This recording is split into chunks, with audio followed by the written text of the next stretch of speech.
Bonjour les amis, alléluia, le Christ est vraiment ressuscité. J'invite Bonjour, aujourd'hui Xavier Héral. Bonjour Xavier, comment vas-tu? tout va bien, merci. Et comment vas-tu? Très bien, très bien. On revient de Medjugorje, comme on en parlait il y a 2 secondes avant l'émission.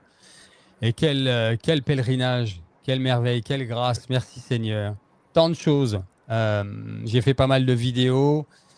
Il y a eu des témoignages bouleversants.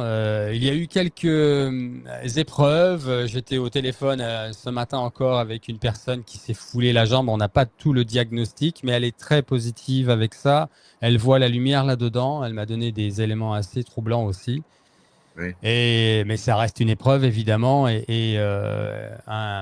comment dire, un caillou dans notre pèlerinage, mais peut-être pas. Tu sais, hein, je t'apprends rien. Le Seigneur passe par des moyens des fois hein, pour nous faire voir ou comprendre des choses ou vivre des choses par certaines croix. Mais bon, je ne veux pas présumer de savoir exactement ce qu'il y a avec notre chère amie Sylvie, qu'on embrasse bien et à qui on souhaite beaucoup de courage. Voilà. Et sinon, oui, vraiment que de grâce. Il y a eu. J'ai vérifié ce matin et il semble bien qu'il y a eu un miracle du soleil, figure-toi, pendant que je faisais une vidéo dans mon dos.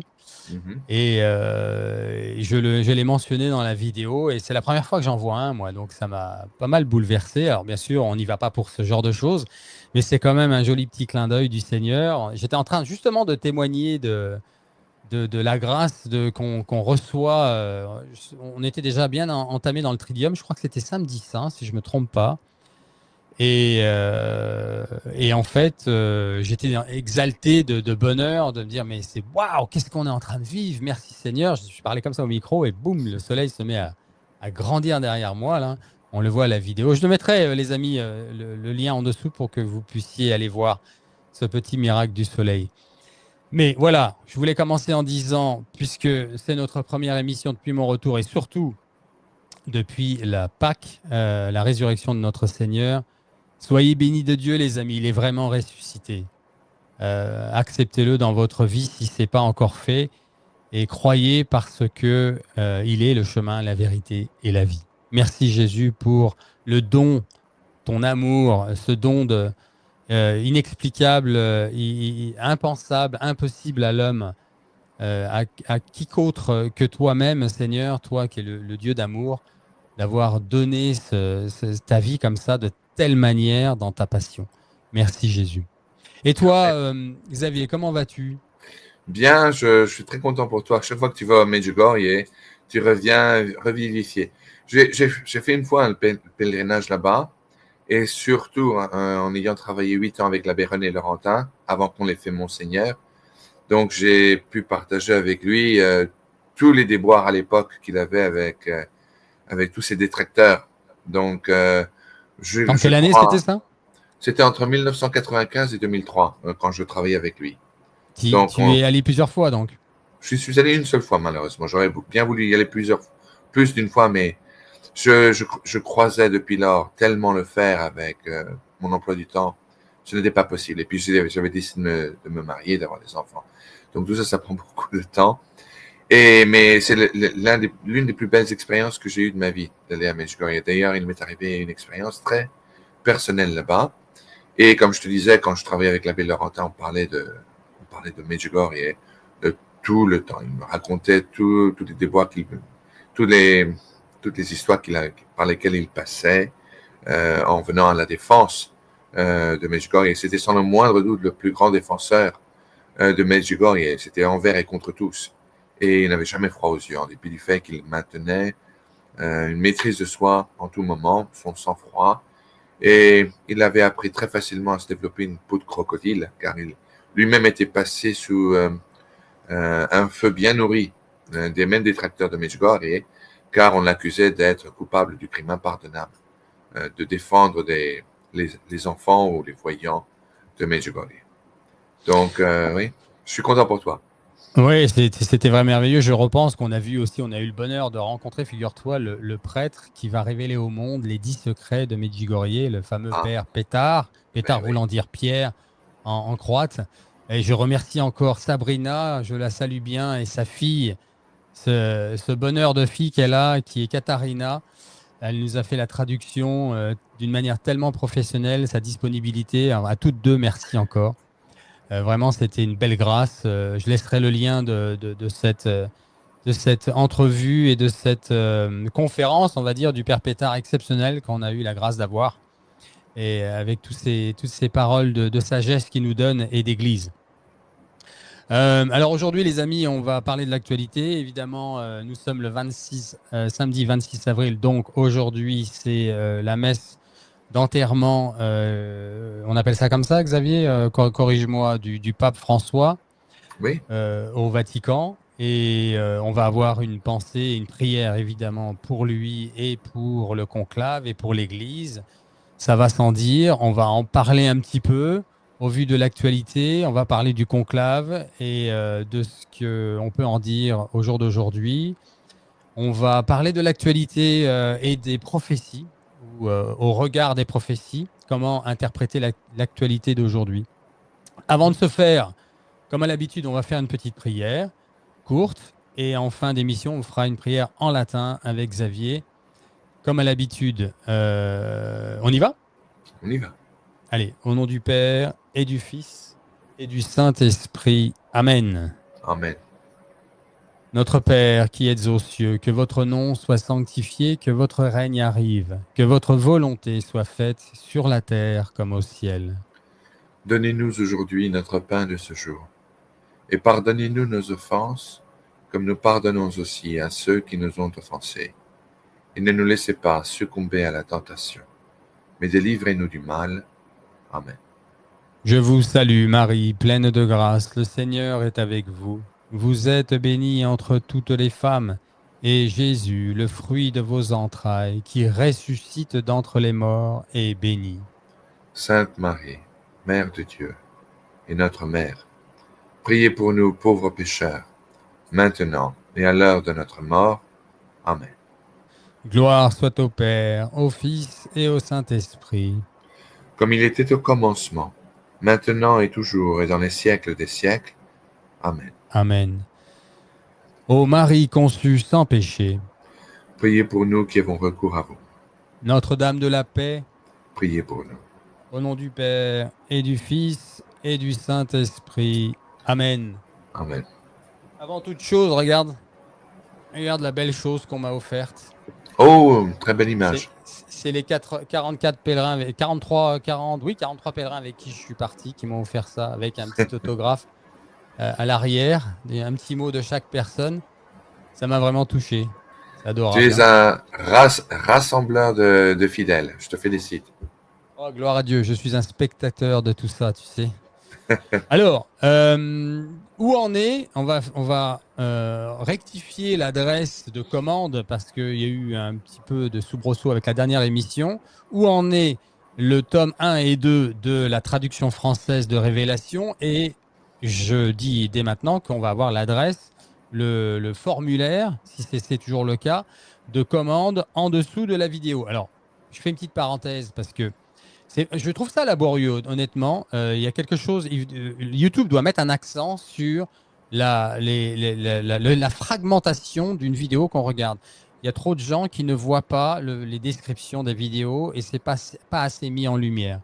Donc, sachez que tout de suite en dessous de la vidéo, les amis, pour ceux qui ne savent pas, évidemment, ceux qui savent, ça va sans dire, vous pouvez agrandir la description de la vidéo avec tous les textes et tous les éléments qui corroborent avec ce qui a été dit dans la vidéo.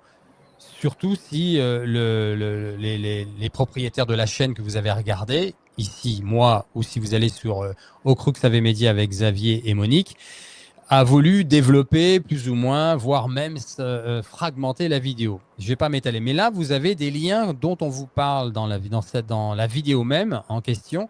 Et donc, quand je vous dis en dessous la vidéo, ce n'est pas dans les commentaires. Les commentaires, c'est encore en dessous de cela. Hein, voilà, je donne des détails pour les personnes qui se perdent un peu avec ça. Et c'est normal parce que je trouve que YouTube pourrait faire un effort là-dessus. Donc, dans la description, vous trouverez, cherchez bien, prenez votre temps, en dessous de la vidéo, la description, vous pouvez agrandir et vous trouverez le formulaire de commande, entre autres choses. Je vous ai parlé de cette vidéo avec le miracle du soleil, mais il y aura d'autres choses qu'on va évoquer dans cette vidéo, dans cette émission. Donc oui, alors le tome 1, le tome 2, on en est où, notre ami Xavier? Tiens, je mets ça à l'écran. Voilà, ça c'est en anglais, pardon, Oh, ça j'ai pas c'est en encore la anglais. couverture. Oui, j'ai pas la Oui. couverture en français. Bah, je crois que je l'ai. Ah Voudrais-tu bah la voir? montre-le, très bien, Bah, super. je n'aime pas beaucoup faire la publicité parce que c'est pas ça Si, si, l'objet si, de. bah si, c'est ce qu'on est en train de faire là. Et puis en plus, on la demande. Figure-toi qu'il la demande. Donc tiens, regarde, je te mets en solo, vas-y, Bah, montre bien. je vais aller chercher le lit. Il Ah est oui, juste ici d'accord, à ok, très côté. bien. Je Alors reviens tout de attends, suite. oui, il faut que je sorte le solo. Hop, voilà les amis. Eh bien, on va l'attendre. On va l'attendre en priant, tout simplement. On va prier pour le pape.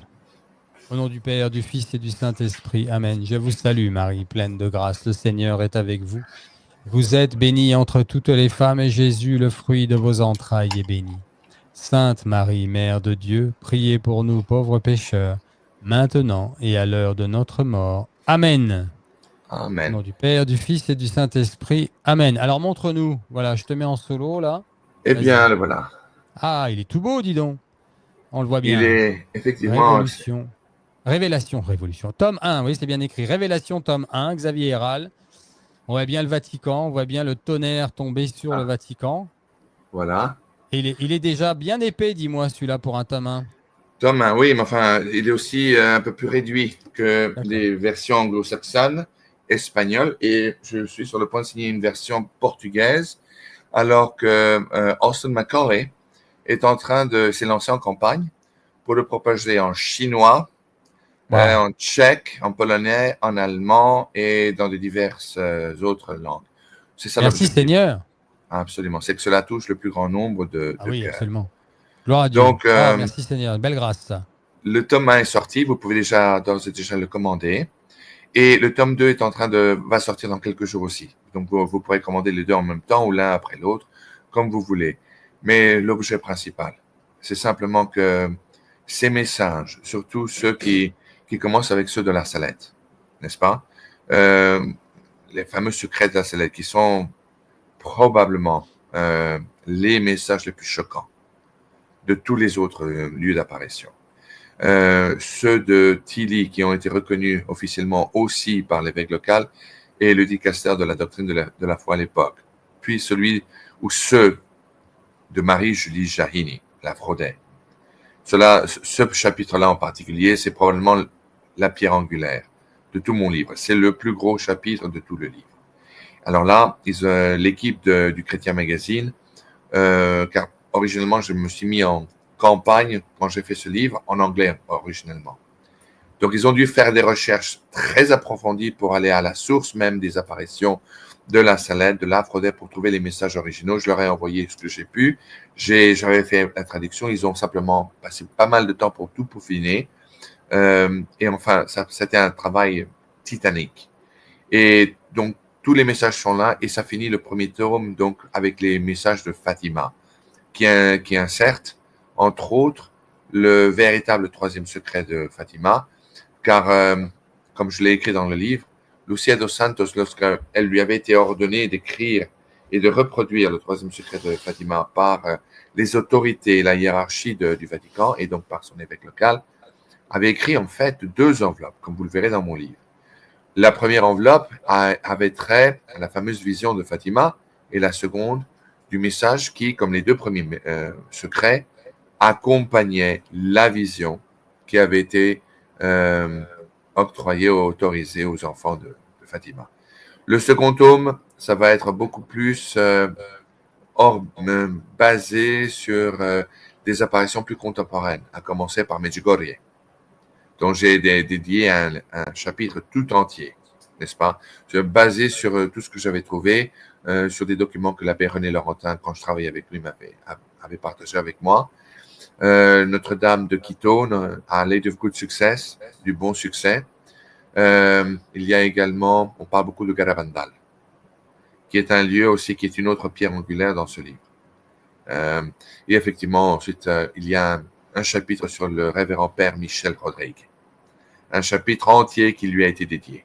Donc tu as Et un message à nous partager dans cette émission. Absolument.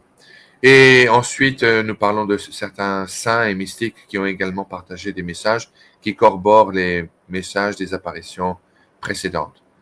Donc, effectivement, Dieu écrit droit sur des lignes courbes.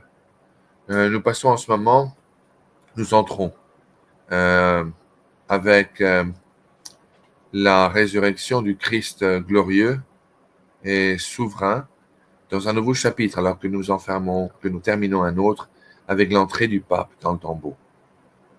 Donc, effectivement, j'ai parlé avec le père Michel Rodrigue il y a nous avons échangé à travers le email et il m'a envoyé une exhortation absolument superbe dont je vais partager en partie avec nos auditeurs. Ce que je veux, si tu me le permets, transmettre maintenant, fidèles français, francophones de par le monde qui regardent ton émission, cette émission en particulier, c'est qu'il faut maintenant sérieusement prendre conscience. Tout premièrement, que le plus nous nous rapprocherons du Christ, le plus nous restons fidèles à quoi? Fidèles au dogme de la foi, qui est infaillible, et comprenez bien qu'il ne peut pas, qu'il ne doit pas, qu'il ne peut pas être changé. Ce dogme de la foi, ce dépôt de la foi est très principalement résumé effectivement dans le catéchisme de l'Église catholique, dont Cyril est en train de vous montrer 2 versions ici en ce moment. Mais maintenant, au fur et à mesure, il faut bien prendre conscience de cela, que nous nous rapprochons de Dieu, que nous restons fermes dans la foi, dans la véritable foi, car il n'y en a qu'une seule. Non. Au fur et à mesure que nous restons fidèles aux saints sacrements de l'Église catholique, principalement les 7 sacrements, essentiellement le baptême, la sainte confession et surtout la sainte communion en état de grâce et en pleine conscience que l'on ne reçoit pas un symbole du dernier souper. Absolument pas. Nous recevons littéralement le corps et le sang, l'âme et la divinité de notre Seigneur Jésus-Christ. Au fur et à mesure que vous vous ancrez dans ces fondamentaux, au fur et à mesure que vous vous dédiez à en parler, comme Cyril le fait ici en ce moment, vous serez sous attaque, ou bien pour des raisons de jalousie, ou pour des raisons d'animosité. Ici aux États-Unis, il y a une expression qui dit « Too often in Indian villages, there are more chiefs than Indians ». Ce qui se traduit en français, souvent dans les villages indiens, il y a plus de chefs, de caciques qu'il n'y a que de braves. Non. Et quand cela arrive, très souvent, les égos se frottent les uns contre les autres. Trop de chefs, pas assez d'Indiens, on dit en français. Voilà, voilà. Donc, il faut apprendre à maintenir, en dépit de tout, une certaine indifférence, se mettre au-dessus de tout cela, parce que cela fait partie de cette guerre de foi dans laquelle maintenant nous sommes tous engagés. Il faut bien comprendre que maintenant, on est entré dans un nouveau chapitre qui ne prendra fin qu'une fois que toutes les prophéties qui ont été annoncées, elles-mêmes auront abouti à leur conclusion. Très bien. Merci Xavier. Est-ce que tu veux lire le message du père Rodrigue? Oui, il y a des choses qui sont que je n'irai pas en détail, mais je vais partager avec vous une partie de son exhortation qui était absolument Seule super. la partie croustillante et personnelle nous intéresse. Oui, bien sûr. Voilà, il commence ainsi. Chers amis, nous entrons dans une phase nouvelle de la préparation à l'arrivée publique de l'Antichrist. Un signe du ciel fut donné à l'Église par la mort du pape actuel en ce temps de l'octave de la Pâque du Christ à jamais vivant. Voyez, le Christ sort du tombeau libre et vainqueur, et le pape, lui, entre dans le tombeau. L'Église, fondée par le Christ Jésus, victorieux dans la résurrection, qui à travers sa tradition vivante dans le temps annonce dans cet événement qui concerne les fidèles qu'ils devront s'attacher plus que jamais au Christ ressuscité. La mort et la vie vont bientôt s'affronter. Entre les tenants de la véritable foi en Jésus Seigneur et Rédempteur, et tous les partisans hérétiques que le vieux diable a traînés avec sa queue. Le pape appartient aux 3 blancheurs de l'Église, la très sainte Mère de Dieu, considérée par Saint Jean lui-même comme le signe grandiose dans le ciel, la Sainte Eucharistie qui nourrit les fidèles, que seule la foi peut éclairer dans son mystère et signe efficace de la présence permanente de Jésus sur la terre, et le pape, signe visible, sur terre comme vicaire du Christ, de l'unité de la proclamation de la foi, de sa confession et de sa célébration sacrée à travers les 7 sacrements de l'Église catholique romaine et apostolique. Quand dans la continuation de ce email, le Père Michel, premièrement, m'a demandé de dire à tous les fidèles qui lui demandent son intercession, qu'il retransmet sa bénédiction à tous les fidèles qui la demandent. Numéro 1. Amen. Le Père Michel également a demandé à la prière. La prière surtout, maintenant que dans quelques semaines, nous sommes sur le point d'entrer dans la conclave pour l'élection d'un nouveau pontife. On a la date déjà ou pas? Parce que ici aux États-Unis, il a été dit qu'environ dans un peu moins de 3 semaines, l'élection aura lieu. Donc, conclave veut dire en italien conclave, ça veut dire fermer à clé. Avec Dis la donc, clé. ça me fait penser à un truc, là, avant que j'oublie. Un peu moins de 3 semaines, ça veut dire qu'on peut facilement déborder 4-5 semaines. Or, le cardinal Sarah, c'est le 30 mai, le dernier carat pour lui. En juin, il a 80 ans, c'est ça? Oui. Très intéressant. Absolument. Ça. Extrêmement intéressant. Mais bien que moi, j'adorerais voir son éminence, le cardinal Sarah, au siège de Saint-Pierre.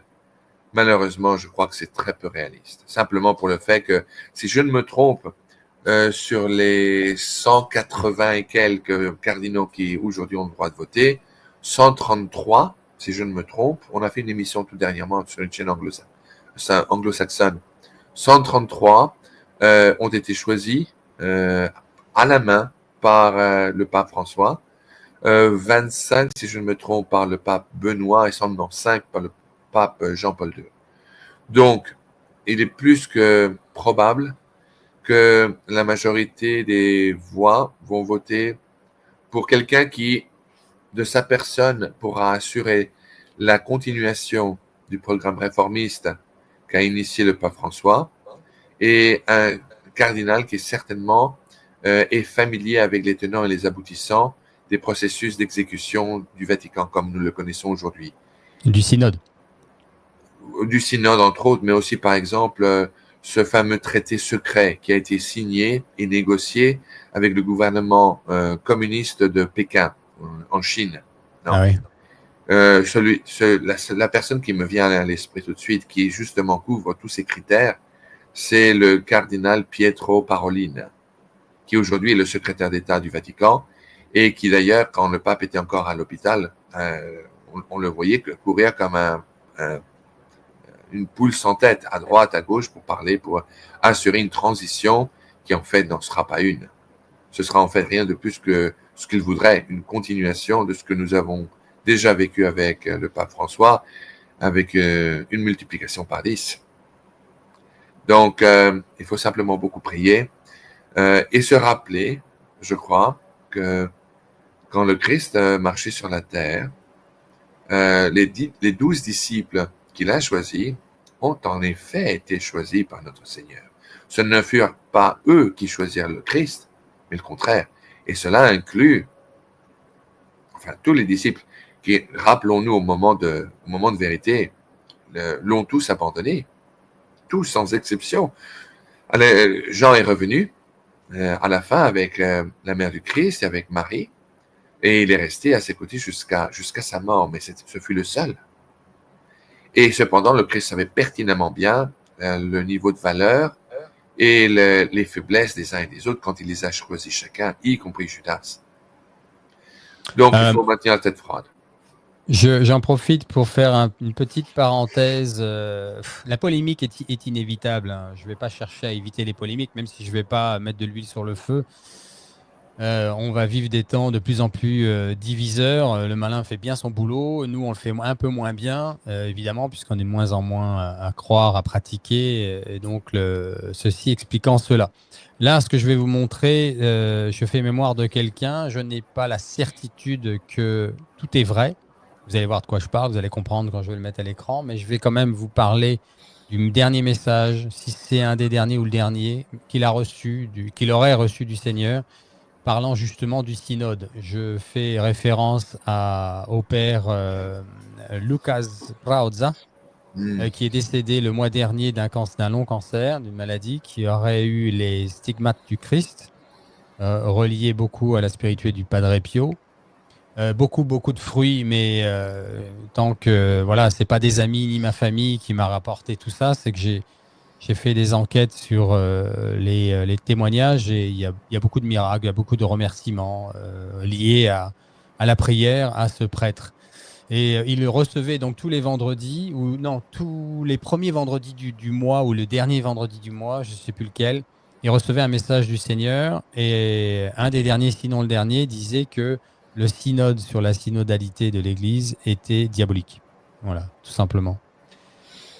Euh, Ça ne m'étonne pas, mais c'est une petite salutation que je voulais faire au passage à ce prêtre. On verra bien ce qu'il en est plus tard. Donc, étape suivante, on va parler. Mais il n'y a pas de. Je voudrais, si tu me permets, faire une petite note là-dessus. Vas-y, Xavier. Il n'y a pas de honte ou que de dire que nous, on n'est pas d'accord avec la notion même du synode de synodalité, où il y a eu même des non-prélats ou des non-religieux qui y ont participé. Très Il y a important ce que tu dis là. Très Ah, important ce que tu es en train de mais dire. absolument. 96 laïcs étaient dans le synode. Or, un synode, c'est des évêques seulement. Il peut y avoir éventuellement un prêtre au-dessus, les cardinaux évidemment, mais normalement, un synode, c'est que les évêques. Et là, 96 laïcs ont voté, et certains anti-catholiques. Je peux en mentionner deux, je n'ai pas le nom là sur moi, mais c'est une vérité là, ce que je vous dis. Il y a deux personnes qui étaient contre la foi catholique romaine, apostolique romaine. Et c'était plutôt du protestantisme. Pardon, je t'ai coupé, Xavier. Non, je t'en prie, c'était nécessaire de le dire. Tu as absolument raison, mais il n'y a absolument aucune gêne à avoir sur le fait qu'on ne soit pas d'accord avec cette histoire, cette notion de synode, de synodalité, qui, entre autres, a causé une séparation, une division dans l'Église catholique sans nom. Malheureusement, et cela me brise le cœur de constater ceci. Je ne suis pas le seul.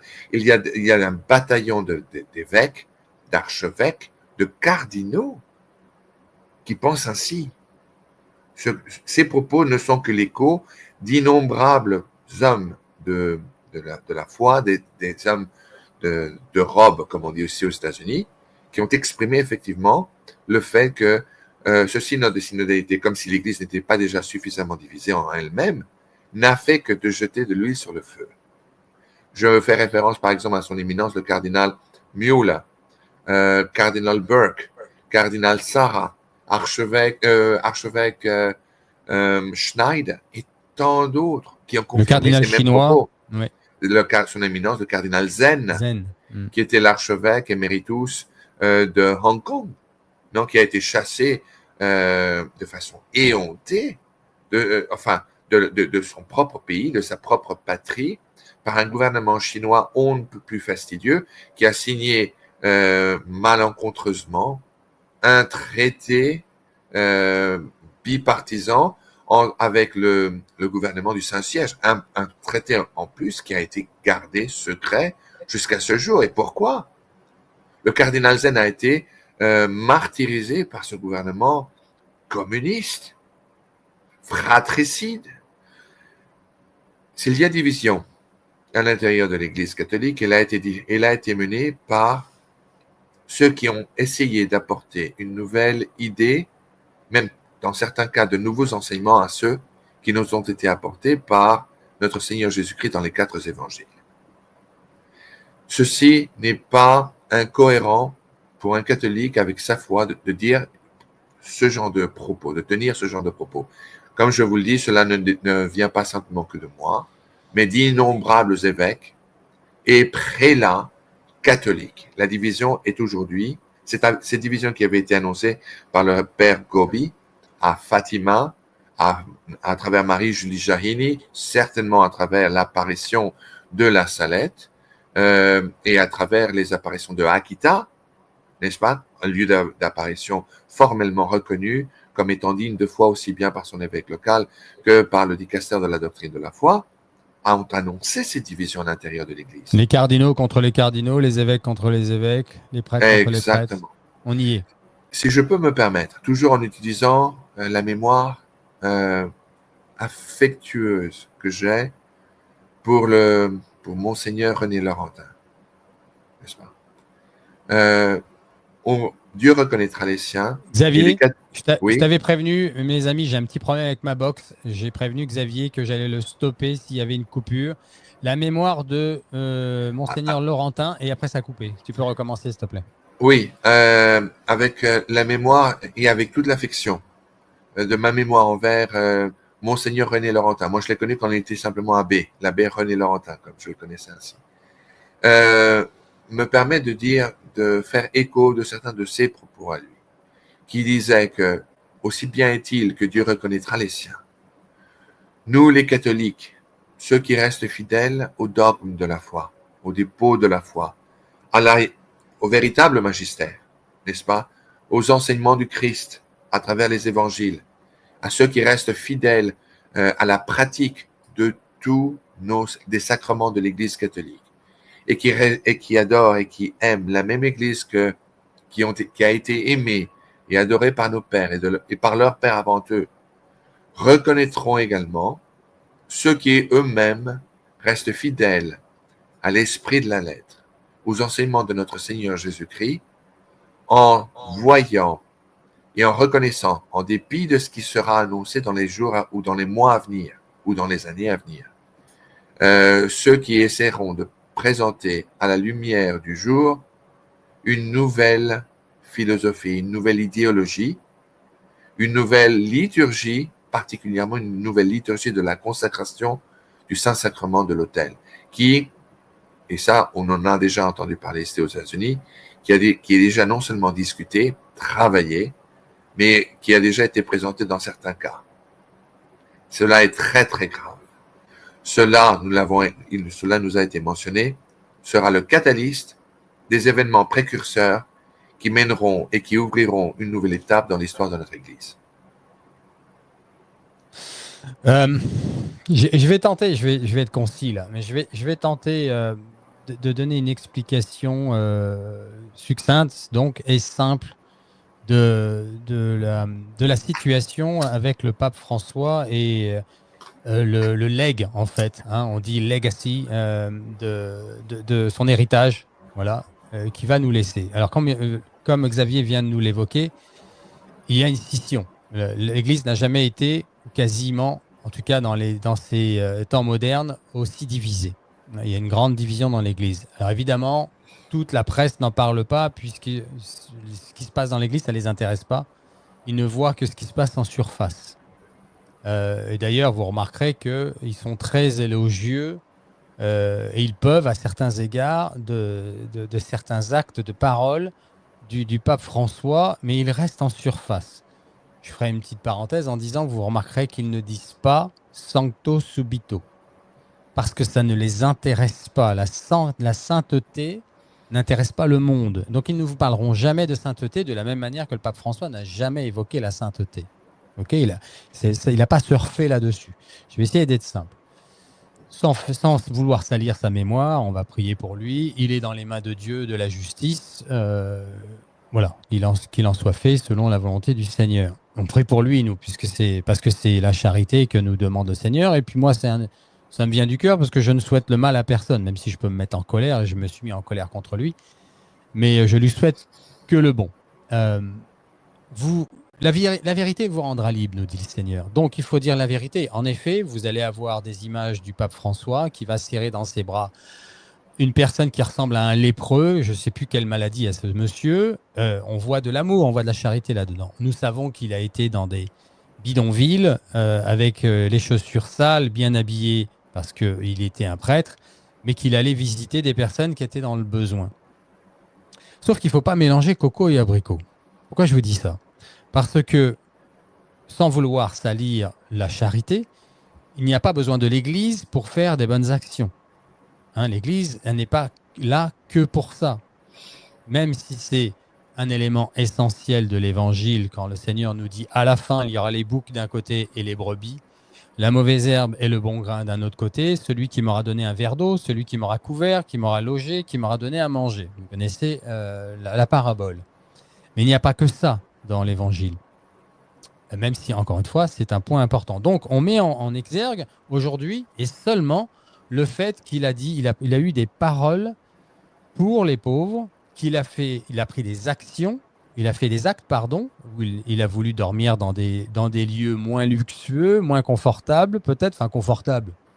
C'est très confortable, même si ça n'est qu'une pièce sommaire.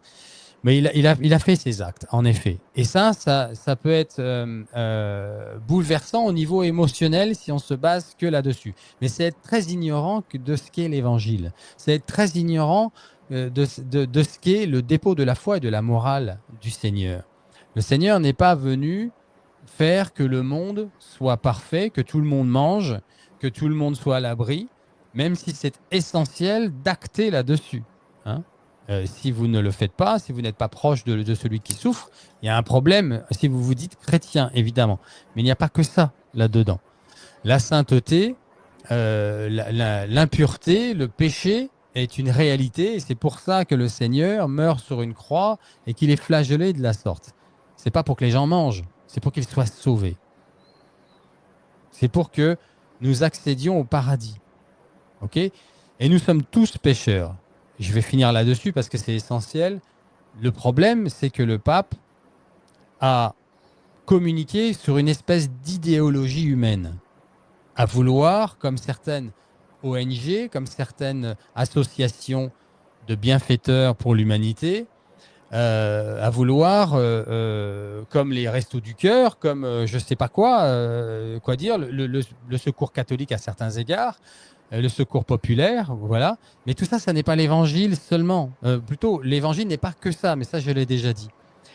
Donc, le monde est aux abois si on s'en prend au pape François, parce qu'il va dire, mais de quoi parlez-vous? Il était proche des pauvres et il acceptait tout le monde.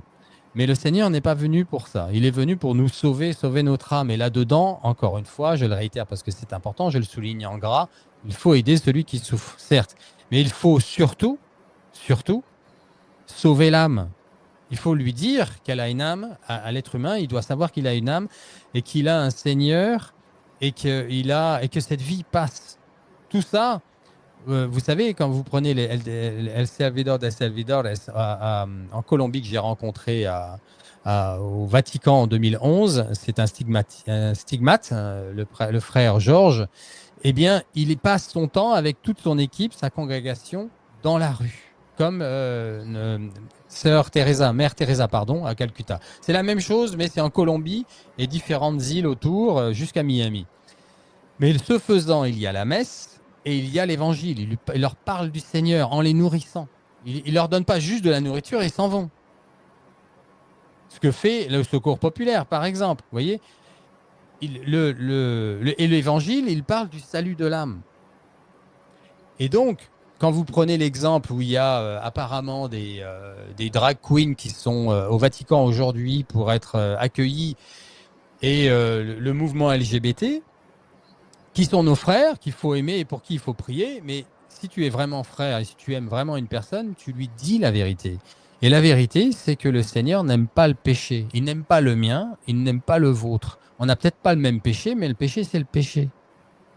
Ok ? Et le salut, le Seigneur nous le donne dans son amour. Il nous aime tous, mais il n'aime pas le péché. C'est pour ça qu'il a donné sa vie sur la croix. Et donc, nous devons nous convertir. Croyez à la bonne nouvelle et convertissez-vous. Voilà le début de l'évangile. Nous sommes tous pécheurs, homosexuels, hétérosexuels. L'hétérosexuel, lui, c'est plutôt dans la fornication ou dans l'adultère. L'homosexuel, ça peut être ça aussi, mais surtout dans l'acte homosexuel. Okay ? Le menteur, le tueur, etc., etc. Le péché, c'est le péché. Et ça, le pape François l'a occulté. Il l'a complètement occulté en s'énervant comme une personne qui n'est pas croyante dans une famille, par exemple, en disant, vous me saoulez avec votre foi, votre Christ. Moi, je veux accepter tout le monde et je veux être tolérant. Et ça, c'est le discours de moderniste aujourd'hui, les amis. C'est là qu'il est le problème. Et c'est pour ça qu'on avale des couleuvres, parce qu'on est tellement préparé par le malin, il a tellement bien fait son boulot à déchristianiser le monde, à apostasier le monde, qu'aujourd'hui, on ne sait plus faire la différence entre le vrai et le faux. Voilà, j'ai essayé d'être non vilipidant, mais d'essayer d'être succinct. Je ne sais pas si tu veux rebondir, Xavier. Non, je suis, je suis d'accord avec avec ta présentation. Je crois qu'effectivement, comme tu l'as très bien dit, la, la plus grande démonstration de charité que l'on puisse donner vis-à-vis, que l'on puisse donner à quelqu'un ou à un frère, qu'il soit chrétien ou pas, c'est de lui présenter, de lui montrer le chemin de Damas. Car la charité n'est pas de dire, oui, bon, mais très très bien, tu peux rester dans l'erreur, je continue à t'aimer. Tout ça, c'est temporaire. Il y a pire que de perdre la vie de ce monde. Il y a des choses qui sont beaucoup plus graves que ceci, que de maintenir le ego des uns ou des autres, de leur dire, bon, ben, je vais te donner un verre d'eau, je vais te donner à manger, et puis tu peux continuer dans ton incrédulité dans le Christ, etc. Non. L'acte, le plus grand acte de charité que l'on puisse donner envers notre prochain, c'est de le mener sur le chemin de Damas par lequel Saint Paul est passé afin qu'il se convertisse. Car il n'y a pas d'autre Dieu que la Sainte Trinité, Dieu le Père, le Fils et le Saint-Esprit. De prétendre le contraire, il faut bien comprendre, est une violation du tout premier commandement. Tu n'auras pas d'autre Dieu devant moi. Sauf si on prétend aujourd'hui pouvoir changer ou interpréter, parce que c'est devenu convenient, le premier commandement, entre autres, alors là, effectivement, on rentre dans une chose tout à fait différente, l'hérésie. Le pape François a profondément besoin de nos prières. Le pape, le pontife de l'Église, a besoin de nos prières. S'il pouvait parler pour lui-même, il vous dirait, j'ai commencé mon règne en demandant aux fidèles de prier pour moi. Je le termine en demandant la même chose. Priez pour le salut de mon âme. Nous devons, en acte de charité, de prier pour le pape François, ainsi que pour tous les membres de la hiérarchie catholique qui peuvent être tombés dans l'erreur. La vérité, il faut bien le comprendre, n'est qu'une, tout en se rappelant que la toute première personne à être entrée au ciel, même avant Saint Joseph, même avant la Sainte Vierge Marie, n'était point un chrétien, n'était point même une bonne personne, c'était la dernière, le pire des mécréants, un non-chrétien, qui cependant, par admiration envers le courage, la noblesse et la bonté de Jésus-Christ, et qui, en dépit de sa propre admission, de sa culpabilité, en dépit de sa propre admission qu'il méritait la croix, le bon larron, à la droite de notre Seigneur, lui a dit, Jésus, Jésus, rappelle-toi de moi quand tu rentreras dans ton royaume. Et nous connaissons tous la fameuse réponse de notre Seigneur et roi et Dieu. En vérité, je te le dis, tu le seras aujourd'hui avec moi au paradis. Il n'a suffi d'un seul moment de lucidité pour le salut de son âme. Mais la vérité, il faut bien comprendre, n'est qu'une. Dès le moment où l'on commencera à penser que cela n'est pas le cas, cela fera l'affaire de Satan. Et ne vous trompez pas. Ne nous cachons pas derrière notre petit doigt. Comprenons bien que nous sommes en état de guerre et qu'aujourd'hui, cette guerre, c'est le mensonge dont Satan est le prince. N'est-ce pas? Je termine. Je veux simplement attirer l'attention à tous les fidèles que nous sommes d'ores et déjà, dès aujourd'hui, rentrés dans un nouveau chapitre de notre histoire, dans un chapitre où le ciel, à travers ses innombrables chevaliers, messager, instrument, invite tous ceux qui sont fidèles à la foi et au dépôt de la foi à se lever et à dire tous d'une même voix, présent, en restant fidèles dans ce qui ne peut pas être changé, le dogme de la foi, le dépôt de la foi, le catéchisme, les saintes écritures, les enseignements de notre Seigneur Jésus-Christ et, comme base principale, les 7 sacrements de l'Église catholique, romaine et apostolique, principalement le baptême, la confession régulière et fréquente et le Saint-Sacrement de l'autel, la Sainte Eucharistie, qui sont la véritable présence physique et spirituelle de notre Seigneur Jésus-Christ. Amen. Et je rajouterai une chose que j'aurais voulu dire tout à l'heure, pas pour avoir le dernier mot, mais je pense qu'elle est importante, c'est qu'il y a aussi la charité de transmettre à nos frères qui ne sont pas dans l'Église catholique, qui ne sont pas chrétiens, de leur dire la vérité.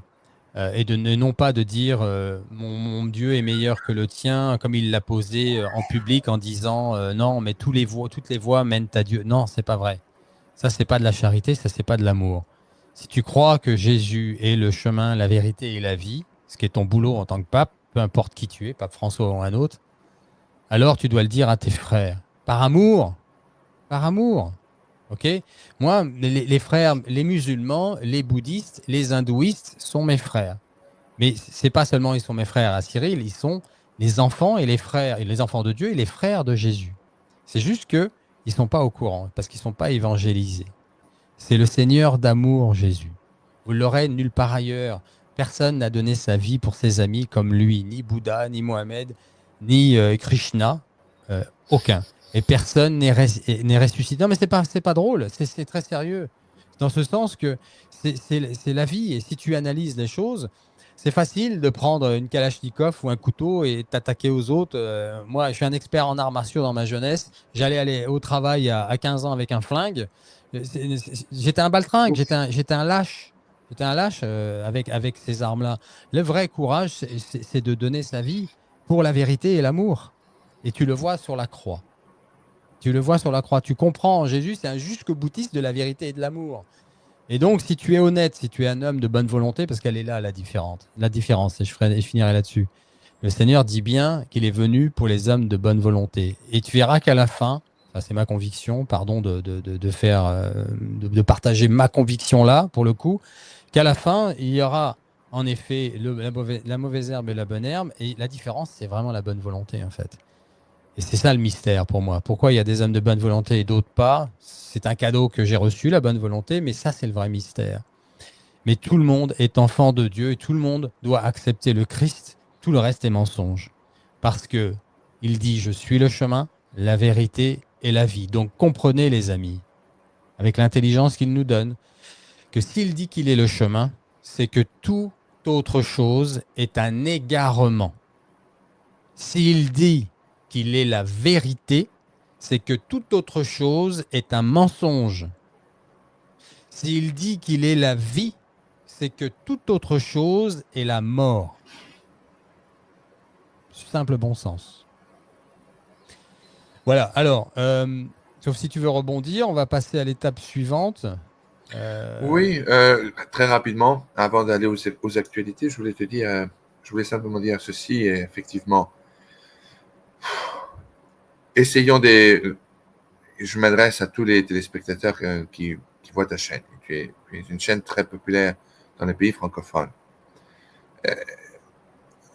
Il faut éviter, et on vous lancera, le plus vous maintenez une fermeté dans votre foi, dans les saintes écritures qui ne peuvent, encore une fois, qui ne peuvent pas être changées. Tout est là, n'est-ce pas? Tout est là pour le salut des âmes. Mais il y aura toujours ceux qui, pour X raisons, vont essayer d'entrer dans une polémique qui a toujours un début, mais rarement une fin. Je pense que dans certains cas, quand certaines personnes s'approchent à vous et commencent à essayer, vous savez, à vous provoquer dans une polémique qui n'a ni queue ni tête souvent. Faites souvent ce que notre Seigneur Jésus-Christ nous a enseigné. Et cela, je l'ai appris de Luz et Maria tout récemment. Frottez la poussière de vos pieds, shake it off, comme on dit en anglais.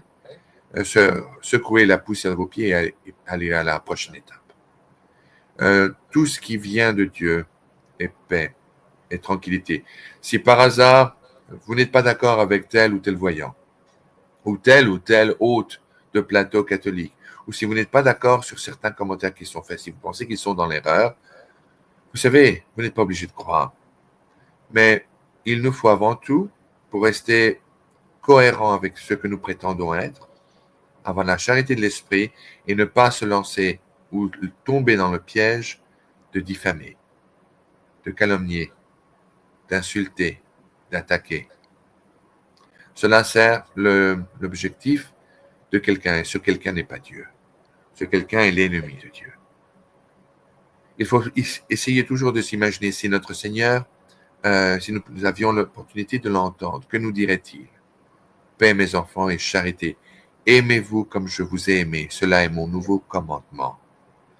Or, l'amour ne s'exprime pas par le manque de charité envers son prochain, par l'insulte, la calomnie, la diffamation, l'attaque. Non.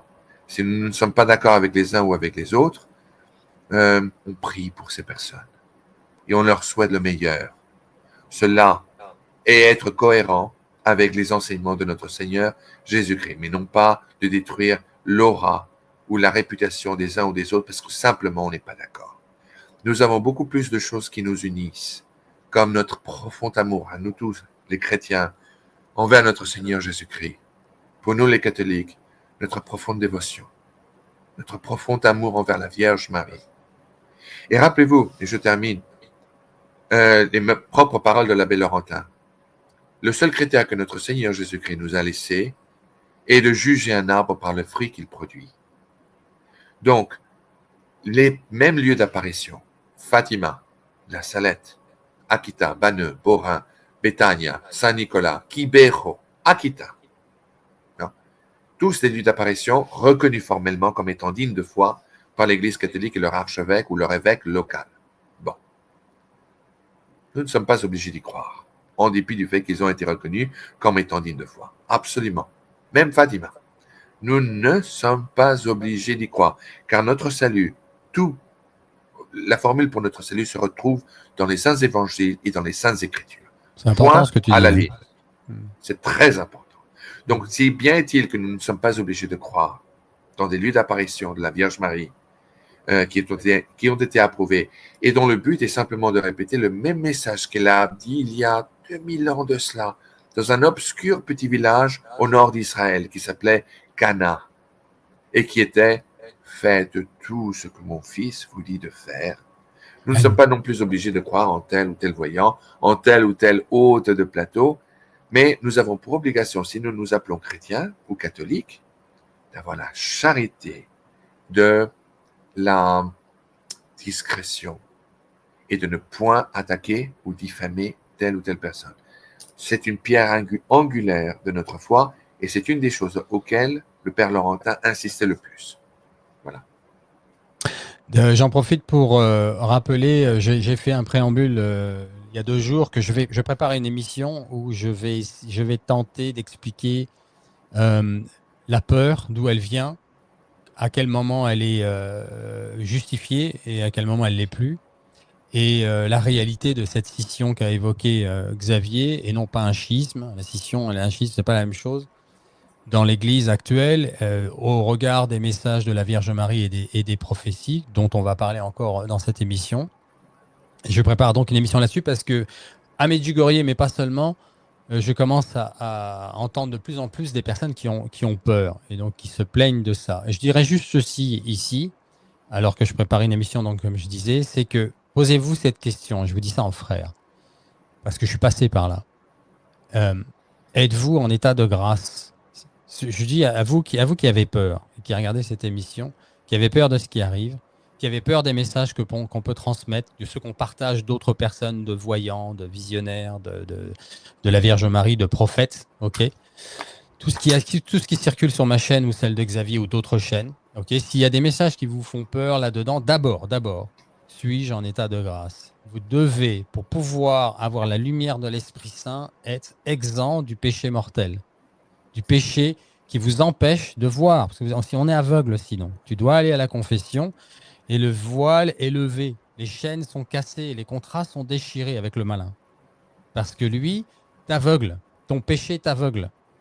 Cette phrase, il faut bien l'enregistrer, les amis. Le péché aveugle. Donc, pour retrouver la vue, pour cesser cet aveuglement, il faut aller se confesser. Alors, avec toutes les grâces qui vont venir avec, le bonheur d'être dans la paix, la joie, enfant de Dieu, peut-être le don des larmes, je vous le souhaite. Mais commencez par là, parce que si vous n'êtes pas en état de grâce et que vous commencez à critiquer en disant ça me fait peur, faut pas faire, vous parlez pour rien dire. Là. Parce que vous vous éparpillez, vous voulez parler d'une bataille, c'est parce que c'est une bataille spirituelle, alors que vous n'êtes même pas capable de vous rendre sur le champ de bataille. Vous êtes chez vous, le champ de bataille, il est à tel endroit, à 50 km, 500 km, que sais-je, on s'en fout, il est ailleurs. C'est l'état de grâce, ok? Et vous êtes en train de parler de la guerre alors que vous n'êtes pas sur le terrain. Tu veux être sur le terrain, tu vas au combat. Le combat, c'est à l'intérieur de toi-même. Tu vas au confessionnal, tu t'humilies, tu te mets à genoux devant le prêtre. Il y a beaucoup de gens qui pourraient le faire et qui ne le font plus, ça. Mets-toi à genoux, ça va t'aider. Si tu as peur, bah, tu lui dis que tu as peur. Mon père, pardonnez-moi, j'ai péché. Ma dernière confession était il y a 20 ans, 10 jours, que sais-je, peu importe, on s'en fout. Et j'ai peur de cette confession. Alors déjà, il va te recevoir avec beaucoup de compassion, beaucoup d'empathie. Parce que la plupart des prêtres sont bons plutôt là-dedans. Il y a des exceptions, confirme la règle. Hein. Dans ce cas, tu t'en trouves un autre. C'est vrai que ça existe, mais c'est tellement rare qu'on ne va pas s'étaler là-dessus. Pourquoi? Parce qu'ils se confessent eux-mêmes. Ils font les mêmes conneries que toi, sinon pire. Ah oui, c'est des êtres humains. Donc, ils combattent leur petitesse, leur gaucherie, que sais-je, leur impureté. Et voilà. Ce sont des êtres humains. Voilà. Alors, vraisemblablement, ils sont plus aptes, plus forts, puisqu'ils sont censés prier plus d'ascèse, voilà, plus de tout ce qui donne des grâces pour le faire. Mais si vous avez peur, commencez par vous dire, est-ce que je suis en état de grâce? Sinon, on ne peut pas discuter, on ne trouvera pas de terrain d'entente. Même si, in fine, quand tout aura été épuré, que tout sera clair, le bon sens, tout sera vraiment mis sur la table, il y aura quand même des gens de mauvaise volonté qui vont dire gna gna gna gna gna gna. Voilà, ça c'est humain. Ok? Voilà, c'est ce que je voulais dire au passage. Donc, l'actualité, sauf si tu veux rebondir, bien sûr, Xavier, l'actualité, c'est quand même on enterre le pape François aujourd'hui. Tu veux en dire un mot? Au vu des Oui. États-Unis, c'est vu comment? En ce qui concerne les États-Unis, je sais que notre vice-président, je ne suis pas américain, je suis français, je suis français, je reste. Mais le vice-président Vance est l'une des dernières personnes à avoir rencontré le pape encore en vie. C'est-à-dire, c'était, je crois, son dernier visiteur de l'étranger. Et effectivement, donc aujourd'hui, Donald Trump, le vice-président et leurs familles respectives sont déjà à Rome pour participer aux cérémonies en question. Donc, je sais que ce qui concerne l'activité générale internationale, la guerre va de bas de son plein à nouveau en Ukraine. Les dernières nouvelles sont les suivantes. Il semblerait que l'armée russe ait déployé des réserves qu'ils ont augmentées ces 7 derniers mois, des troupes qui se montent à environ des réserves d'environ 300 et quelques milliers de soldats, qu'ils ont dangereusement rapprochés des frontières nord-nord-est ukrainiennes. Et cela n'a plus de trait au Donbass maintenant. Donc, tout le monde est en train de retenir sa respiration. Le président Donald Trump est arrivé à des accords, semble-t-il, avec le gouvernement de Moscou, du Kremlin. Des accords qui, évidemment, ne sont nullement à l'avantage de Kiev et de Vladimir Zelensky. Mais la position américaine est la suivante. Je ne m'en fais point son défenseur ni son représentant dans cette émission. Je me limite simplement qu'à rapporter les choses de façon froide et neutre, n'est-ce pas? Mais la position américaine est la suivante. Les Russes, dans ce conflit qui a commencé en février, le 24 février 2022 pour être exact, ont gagné la guerre et n'ont aucune raison pour initier quelconque traité de paix, puisqu'ils gagnent. Ils sont en position de force. Et aucune force ukrainienne est en train de les arrêter. Donc, la position américaine est la suivante. Les Ukrainiens sont confrontés à deux choix, ou bien de signer, comme on dit en anglais, take their losses, wound their leaks, ce qui veut dire limiter les pertes à un strict maximum, en simplement arrêtant la guerre et en empêchant les Russes de continuer à grignoter et à conquérir plus de terrain, plus de territoire national à leur profit. Ou alors, continuer une guerre où il n'y a pas de lumière au bout du tunnel, qui exigera que les Européens seulement, car les Américains se retirent. Ils ont été très clairs que si Vladimir Zelensky, appuyé par les Européens, ne sont pas d'accord avec la proposition de traité de paix, ils se retireront. Cela veut dire le retrait total et complet d'assistance militaire, financière et de renseignements military intelligence, de renseignements militaires à travers les équipements satellites des Américains. Cela ne laissera plus que les Européens aux côtés des Ukrainiens. Là, ce ne sera plus qu'une question de temps. Donc, tel est le choix que Donald Trump a présenté aux Ukrainiens et aux Européens, que ce soit bon ou mauvais, que l'on soit d'accord ou pas, c'est de facto la proposition qui a été faite. Le choix maintenant appartient aux Européens pour savoir ce qu'ils ont décidé de faire. Et les Russes, eux, sont fermes. Ils sont prêts et ils sont armés. Et ils attendent de voir maintenant la réaction sans vraiment y croire de Vladimir Zelensky. Concernant les prophéties et de la relation que cela a trait aux prophéties de la Vierge Marie au travers des siècles, nous savons principalement, et je vais faire principalement référence à Marie-Julie Jahini, que cette guerre n'aura pas de fin, elle continuera.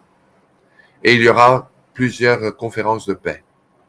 Marie-Julie Jahini a annoncé très clairement que la situation va s'empirer au point de propager un conflit militaire dans le continent européen. Nous en avons déjà parlé dans le passé. C'est pour ça que toujours sous le contrôle de Cyril et avec... Petite coupure. Reviens la dernière phrase. Nous savons que l'Ukraine, tu disais? Nous savons que l'Ukraine, que l'Ukraine est donc confrontée à deux choix. Celui de continuer une guerre où il n'y a pas d'issue, une guerre qui ne verra jamais la libération des territoires qui ont déjà été occupés par la Russie, ou bien de tout simplement essayer d'éviter de limiter les dégâts au maximum en simplement en signant un accord qui cessera le feu et qui permettra aux Ukrainiens de se remettre sur leurs pieds. La relation de la situation géopolitique aujourd'hui avec les prophéties du ciel à travers les innombrables voyants au cours de l'histoire sont très claires.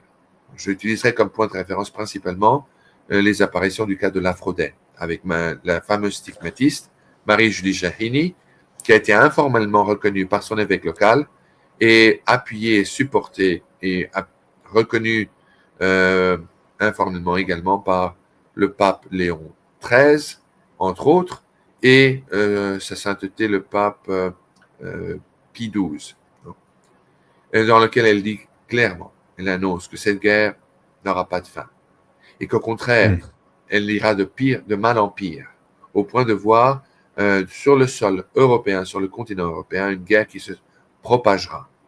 Nous connaissons les détails, nous en avons déjà parlé plusieurs fois dans d'autres émissions passées ici, sur ce plateau. Cela étant, et sous le contrôle de Cyril, et avec sa permission, je me permets d'inviter toute personne qui nous écoute aujourd'hui à prier maintenant, comme Marie-Julie Jahini nous a demandé de prier pour la venue d'un roi de France, du grand monarque, qu'elle appelle, ou plutôt, devrais-je dire, que la Sainte Vierge Marie et Saint Michel Archange appelaient et faisaient référence auprès de Marie-Julie Jahini comme étant Henri V de la Croix, le vrai. Car la Vierge Marie avait annoncé à Marie-Julie Jahini qu'il y en aurait 3 usurpateurs avant l'arrivée du vrai monarque. Donc, pour l'arrivée de ce roi, qui est français, qui est né en France, mais dont la France ne possède pas, et qui vit à l'étranger, il nous est invité à prier de telle façon, tous les jours. Car en plusieurs opportunités, notre Seigneur qui était apparu à Marie-Julie Janis se plaignait que les Français ne priaient pas suffisamment pour demander la venue du grand monarque qui a été promis à la France à travers les sacrifices de Marie-Julie Janis. Il nous est recommandé de prier tous les jours en regardant vers le ciel, ce sont les paroles du ciel, à travers Marie-Julie Janis, et en demandant avec ferveur, avec amour et dévotion à Dieu de bien vouloir permettre au roi de France de venir pour sauver la nation et sauver l'Église, dont la mission, entre autres, sera effectivement à un moment donné d'appeler le grand monarque à sa rescousse. Et la mission du grand roi sera non seulement de libérer une France qui sera sous le joug étranger, mais de restituer effectivement l'Église catholique sous la direction d'un nouveau pape angélique. Eh bien, je propose qu'on fasse une petite prière maintenant. Comme ça, on ne va pas seulement parler, on va le faire. Eh bien, et on va nous inviter nous-mêmes à le faire quotidiennement, désormais, puisque de toute façon, ça ne peut pas faire de mal, ça c'est sûr. On y va ? On y va. Au nom du Père et du Fils et du Saint-Esprit. Amen. Amen. Seigneur Jésus, tu as dit, là où 2 ou 3 sont réunis en mon nom, je suis au milieu de vous.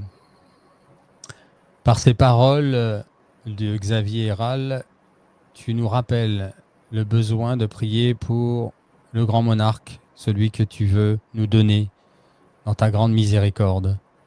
Nous te demandons de le bénir, de le sanctifier, de le protéger, de l'aider, de le protéger. Et que ta volonté soit faite pour le peuple de France, Seigneur. Donne-nous de le reconnaître, de l'aider dans son poste, je ne connais pas le mot, dans sa royauté, et donne-lui les aides nécessaires aujourd'hui même pour qu'il puisse être mieux préparé à faire ton travail, à être le fer de lance de la chrétienté en France et dans le monde. Xavier, je te laisse rebondir dans la prière. Et en faisant invocation au sacré sang de notre Seigneur Jésus-Christ, nous implorons Dieu le Père, le Fils et le Saint-Esprit, à travers l'intercession de la Sainte Vierge Marie, de bien vouloir toucher le cœur et l'âme de cette âme qui sera appelée à tout laisser derrière lui pour répondre à l'appel du ciel.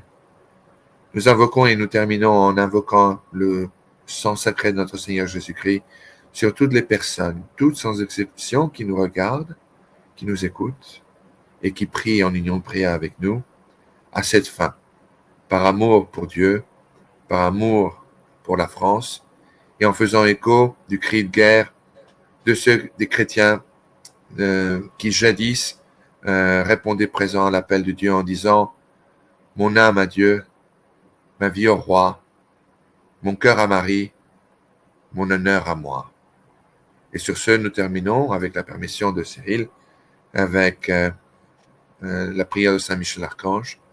Saint Michel Archange, défendez-nous dans le combat. Soyez notre secours contre les méchancetés et les embûches du démon. Que Dieu le commande. Nous vous prions en suppliant. Et vous, ô prince de la milice céleste, armés avec le divin pouvoir, chassez en enfer Satan et tous les esprits malins qui infestent le monde en vue des pertes des âmes. Amen. Amen. Au nom du Père, du Fils et du Saint-Esprit. Amen. Amen. Ok, merci Xavier de nous rappeler tout ça. Le conclave, tu veux dire un mot sur le conclave ? Oui. Qui va être le prochain pape ? Alors attention les amis, nous allons savoir dans 2 minutes qui est le prochain pape. Xavier Héral va tout nous dire en direct. Non, je plaisante. Qu'est-ce que t'en penses ? Qu'est-ce que t'en penses ? Comme je l'ai mentionné au tout début de l'émission, tout me porte à croire que la majorité des cardinaux qui ont été choisis, handpicked, comme on dit en anglais, par le pape François, vont voter pour quelqu'un qui puisse assurer la continuation, et je dirais même l'exécution des projets réformistes du pape François. Cette personne la mieux indiquée, à mon avis, sans le moindre doute, sera le secrétaire d'État du Vatican actuel, le cardinal Pietro Parolin. C'est mon opinion. Je peux me tromper, c'est ce que je Il est crois. comment, lui? C'est lui qui a négocié, comme je t'ai mentionné, le traité secret avec la Chine. Ah oui, d'accord. Oui. C'est lui qui a mis le cardinal McCarrick, qui avait été mis de côté par sa sainteté le pape Benoît XVI pour tous les scandales sexuels qu'il avait commis.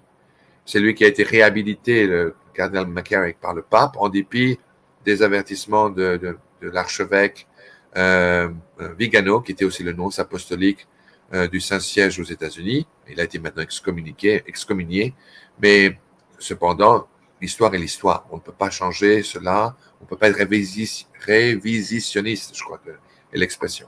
Donc, c'est un cardinal qui est tout à fait d'avis de changer les mœurs de l'Église de façon plus prononcée, plus accentuée, sur la base des commencements réformistes du pape François. Voilà.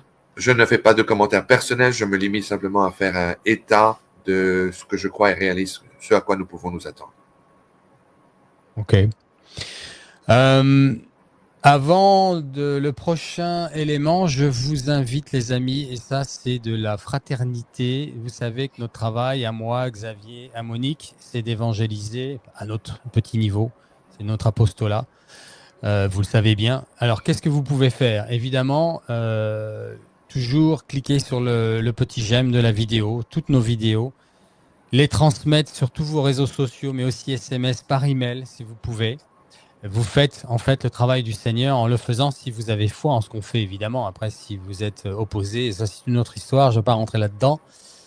Évidemment, s'abonner. Vous cliquez sur la cloche pour être sûr d'avoir toutes les nouvelles vidéos. Quand vous vous abonnez, il y a 4 options. Là, celle qui est tout en haut avec une cloche noire, eh bien, c'est l'option de toujours être averti. Ça, c'est la première chose. Il y a les dons. Moi, j'en ai besoin pour ma chaîne et bientôt la chaîne américaine. D'ailleurs, je vais en parler un petit peu de la chaîne américaine. Et sans ça, je ne peux pas fonctionner aussi bien. Je remercie ceux qui donnent. Grâce à Dieu, il y en a. Et le Seigneur vous le rendra au centuple, j'en suis persuadé. Pareillement avec Xavier. Et là, je vais mettre à l'écran. Je vous demande de bien aller. Je vais vous laisser le lien en dessous pour ceux qui ne l'ont pas encore fait. Alors, attendez, pardon. Hop, j'ai été un peu vite. Voilà.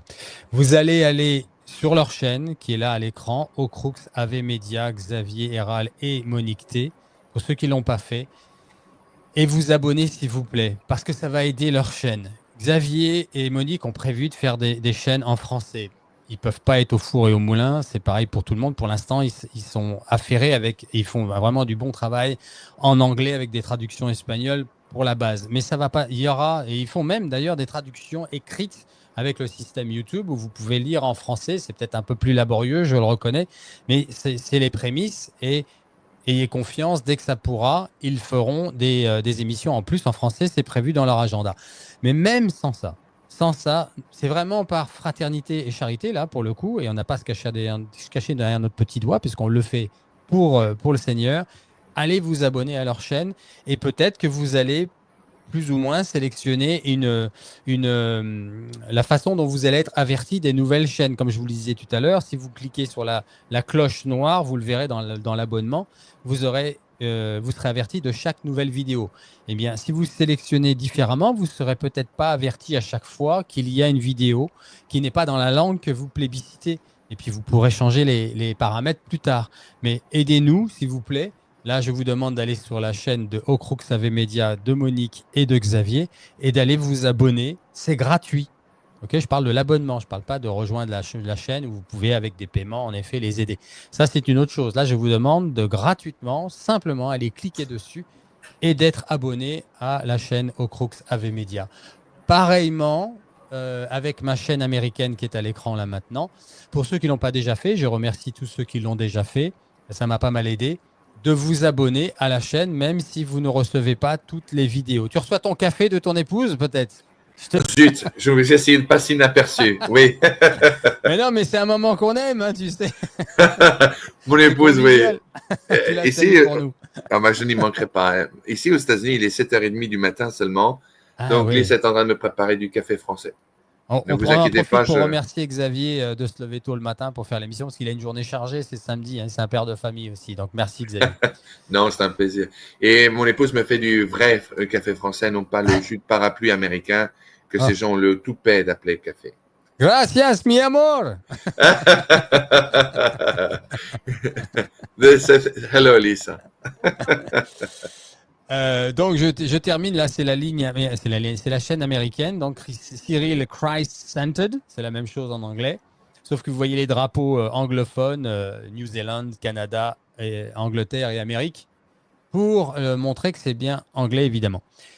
Donc ça, merci d'y participer les amis, c'est gratuit pour vous et ça nous aide beaucoup nous. Je risque de partir, je me décide ce week-end, on est samedi. Je partirai probablement pendant une dizaine de jours, un peu moins, à Los Angeles la semaine prochaine. Je vais travailler un peu moins sur la chaîne française pour développer un peu la chaîne américaine. Je ferai des choses là-bas.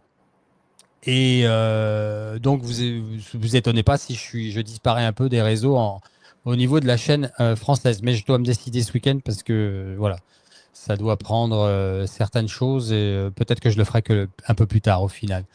Voilà, je voulais vous dire ça. En tout cas, merci beaucoup pour votre aide, les amis. Sans vous, on ne peut pas avancer. Qu'est-ce qu'on doit dire d'autre sur l'actualité? On a parlé du message de Michel Rodrigue. Tu veux peut-être rebondir sur ce que je viens de dire, hein? Non, non, Non, je n'ai ça va, rien à tout va bien. rajouter. Oui, absolument. Mère Michel, tu nous as donné un message très important. Je ne m'attendais pas à ce que le fond soit. Enfin, j'avais pas d'a priori, mais c'est vraiment. D'ailleurs, je te demande de le relire, ce message. Parce que des fois, comme la vidéo est longue, ce message me paraît important. Est-ce que tu peux le relire, s'il te plaît? Un message de Michel Rodrigue, de Père Michel Rodrigue.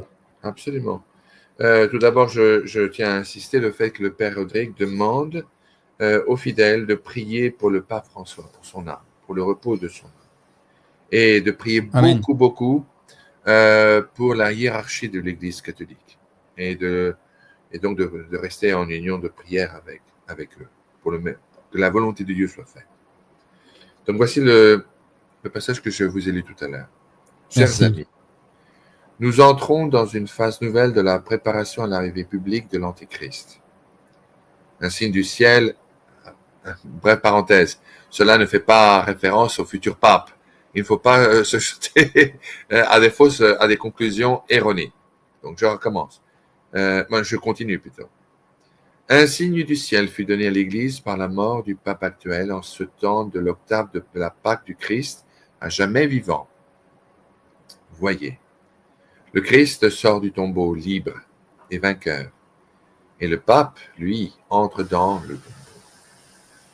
L'Église fondée par le Christ Jésus, victorieux dans sa résurrection, qui à travers sa tradition vivante dans le temps annonce dans cet événement qui concerne les fidèles, qu'ils devront s'attacher plus que jamais au Christ ressuscité. La mort et la vie vont bientôt s'affronter entre les tenants de la véritable foi en Jésus, Seigneur et Rédempteur, et tous les partisans hérétiques que le vieux diable a traînés avec sa queue. Le pape appartient aux trois blancheurs. La première blancheur étant la très sainte Mère de Dieu, considérée par saint Jean lui-même comme le signe grandiose dans le ciel. La seconde blancheur est l'Eucharistie, la Sainte Eucharistie, qui nourrit les fidèles, que seule la foi peut éclairer dans son mystère et étant signe efficace de la présence permanente de Jésus-Christ sur la terre. Le pape, signe visible sur la terre comme vicaire du Christ, de l'unité, de la proclamation de la foi, de sa confession et de sa célébration sacrée à travers les 7 sacrements de l'Église, en est la troisième. Le pape est le signe terrestre de l'unité de fondation de l'Église par le Christ, par sa personne même. Donc, j'arrête là, parce que cela continue et cela devient plus personnel. Cela étant, le révérend Père Michel, comme je l'ai mentionné demande une très forte union de prière, surtout dans le processus qui est sur le point de s'amorcer pour l'élection au conclave du prochain pontife. Et moi, à titre personnel, je demande à tous nos compatriotes, et quand je parle de compatriotes, je parle de compatriotes chrétiens, catholiques d'abord, ensuite à nos compatriotes français, de bien vouloir prier pour le Père Michel, de bien vouloir prier pour son évêque également, avec qui le Père Michel est d'ores et déjà peu à peu réentré en contact, mais tout est en ordre. Mais le Père Michel a besoin de vos prières. Prions pour son évêque, pour le Canada, pour les 6 frères qui aujourd'hui travaillent dans son monastère, et pour sa charmante secrétaire Denise, qui est plus qu'une secrétaire, elle fait partie de la famille. Donc, je vous demande de prier pour eux. Je vous demande de bien vouloir prier également pour Luz de Maria, qui, entre parenthèses, lors de la dernière Pâques, comme vous le savez, est également stigmatiste, a souffert de la passion de notre Seigneur Jésus-Christ de façon terrible. Elle m'a envoyé des photos, elle m'a envoyé des vidéos qu'elle ne veut pas présenter publiquement. Je peux donner témoignage qu'elle était couverte de sang. Ah, dis donc. Au point d'en avoir perdu conscience. Je peux donner témoignage du fait que cela se passe pratiquement chaque année, chaque Pâques, que dans le passé, des tests de son sang ont été faits, et incroyablement, le type de son sang qui venait de sa personne était de type AB, avec des chromosomes masculins. Ce qui est scientifiquement, cela est une impossibilité. Oui, tout à fait. Est-ce qu'il y a des records de ta, comment on dit en français, bien entendu, des traces? Des traces. Mais cela est supposé, je le partage simplement de façon très informelle ici. Un dossier est en train d'être monté qui sera envoyé au moment voulu à son archevêque. Tout cela est mené par son directeur spirituel. Mais je voulais simplement donner témoignage du fait que j'ai ici dans mon téléphone les photographies de la souffrance par laquelle elle est passée, et qu'effectivement, et dans ma chaîne, puisque tu as mentionné ma chaîne au Crux Ave Media, en direct, elle vient très souvent pour donner des explications et répéter ces messages que nous traduisons en direct de l'espagnol à l'anglais. Et non seulement elle est tombée en extase en direct sans que personne ne s'y attende, en une occasion, mais en plus, elle a donné confirmation publique, et cela en direct, devant des milliers de téléspectateurs, que notre Seigneur Jésus-Christ lui a confirmé que le révérend Père Michel est effectivement un véritable messager du ciel. Et ça fait combien de temps qu'elle fait l'expérience des stigmates? C'est seulement la semaine sainte? Seulement la semaine sainte. Elle est voyante depuis environ 34-35 ans. Et donc, elle a une collection d'imprimaturs. Oui, ça on le savait, mais tous les ans, elle a les stigmates à la semaine sainte? Pratiquement toutes les années. Elle l'a eu l'année dernière, celle d'avant. Il y a eu quelques occasions où elle ne l'a pas eu pour des raisons qui sont siennes. Voilà. Donc, je voulais donner ce témoignage. Non, mais merci Xavier. De quoi vit-elle? Puisque ça, c'est des questions que les gens vont se poser. Donc, est-ce que tu sais de quoi elle vit? Je suis devenu très bon ami avec elle, mais je vais t'admettre, je n'ai pas osé lui demander. Ok. Bon, écoutez, on va la garder dans la prière quoi qu'il arrive. Ça peut pas faire de mal, c'est sûr. Un petit mot au sujet de Vicky Smith, les amis. Je prépare une vidéo, une émission, de guérison avec elle sur la chaîne américaine, mais on va en faire une. Je ne sais pas si ça sera le même jour, mais tout de suite derrière sur la chaîne française, celle-ci. Et je vous invite à prier pour ça et à préparer votre cœur avec cela, parce que c'est comme ça que le Seigneur veut que ça soit fait, apparemment. Il faut qu'on prie pour elle parce qu'elle est chargée, elle est attaquée, elle aussi, évidemment, puisqu'elle a un don particulier. Donc, le malin, il n'est pas content. Et voilà, on a tellement de gens pour qui prier. Mais le Seigneur le sait, hein, il faut prendre notre temps et les mettre dans la prière. Donc préparez-vous aussi, c'est là que je voulais en venir.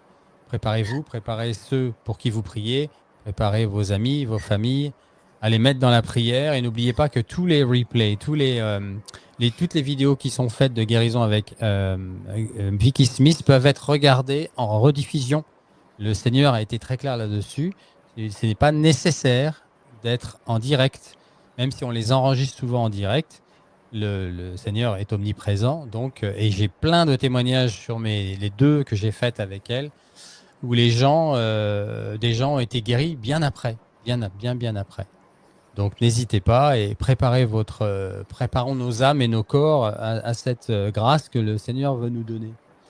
Voilà, qu'est-ce qu'on peut dire d'autre? On a parlé de l'actualité, on a parlé du conclave, on a parlé du pape, on va encore prier pour le pape dans la dernière prière et pour le conclave. On a fait le tour là, je pense, pour cette émission. Oui, Hein, absolument. Tout à fait. on va te laisser nous guider dans la prière en latin. On a, je le rappelle les amis, tous les liens de la vidéo en dessous, notamment comment commander le livre de Xavier, nos chaînes respectives et comment nous aider, et quelques autres liens qu'on a mentionnés dans cette émission. Merci pour votre aide, merci pour vos prières les amis. Vous êtes dans mes prières quotidiennes eucharistiques. Je prie bien pour vos intentions personnelles. Encore un petit coucou à mon groupe de Medjugorje de cette fois-ci, aux 3 d'ailleurs, puisque ça fait la 3e fois. Je vous embrasse, vous êtes dans mon cœur. Et merci pour vos prières à mon égard et pour ce qu'on a partagé ensemble, puisque n'oubliez pas, c'est éternel. Nous sommes éternellement des frères en Christ. Voilà, le mot de la fin. Je mettrai le Saint-Michel-Archange en latin à l'écran aussi. Donc, on te laisse nous mener dans la prière en latin, s'il te plaît. Parfait. In nomine Patri et Filio et Spiritui Sancto. Amen. Amen. Une fois de plus pour le pape, pour le repos de son âme, pour l'Église catholique, pour la hiérarchie de l'Église catholique aujourd'hui, pour le révérend Père Michel Rodrigue, pour ses 6 moines, pour Denise, pour Luz de Maria et son fils Eduardo, pour Cyril et pour toutes les personnes qui nous regardent, qui nous écoutent et qui s'unissent à nous avec toute leur bonne volonté et leur amour pour Dieu et pour la France.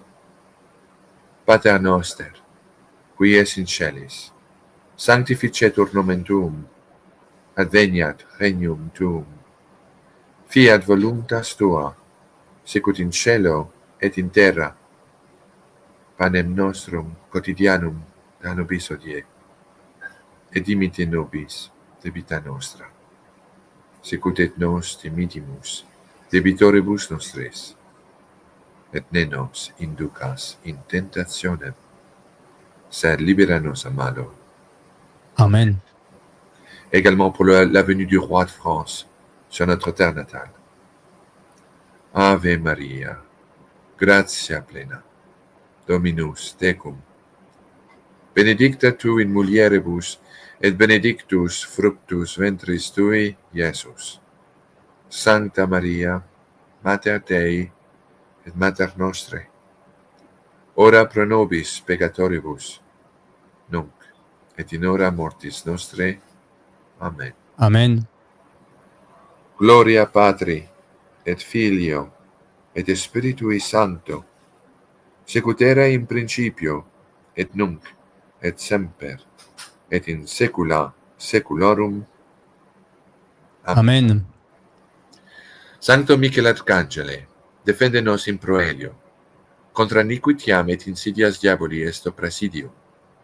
Imperitili Deus, supplices et deprecarum, tuque principies militia celestis, Satana maliosque spiritus malignus, quid ad perditionem animarum pervagentur in mundo. Divino virtute in infernum detrude. Amen. Amen. In nomine Patri, et Filio, et Spiritui Sancto. Amen. Amen. Merci beaucoup, Cyril, comme toujours. Merci Xavier. Un bon week-end à toi. Merci pour ce que tu fais. Et puis, on se tient au courant pour la suite. Restons dans la prière, les amis. Restons bien dans la prière parce que c'est ce qui nous sauve. Hein. Le Seigneur nous veut connecter, non pas à nos téléphones seulement, mais oui, on a le numéro de Dieu qui est dans la prière. Donc, restons bien dans la prière. Soyez bénis de Dieu, les amis. Au revoir, Xavier. Au revoir.